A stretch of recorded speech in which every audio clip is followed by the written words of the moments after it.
Yeah, here the cats come over here. They come eat over here.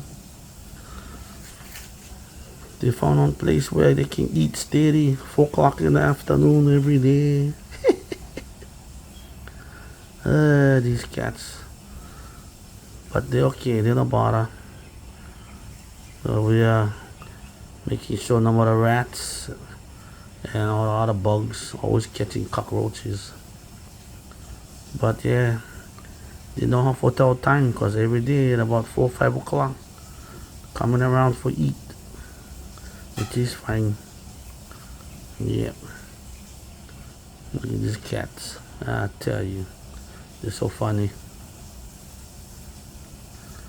Right? You okay, Brad? We give you names to them. We get Brad, we get Rocky, we get Thomas is the black one over there. Because he's a peeping Tom, always coming around. Rocky always on the rocks. And Brad is a come over here, sneak around.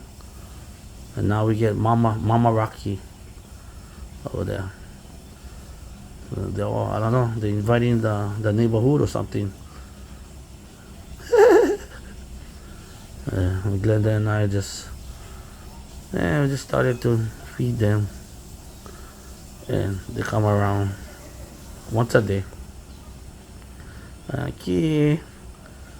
See you guys later, you fellas.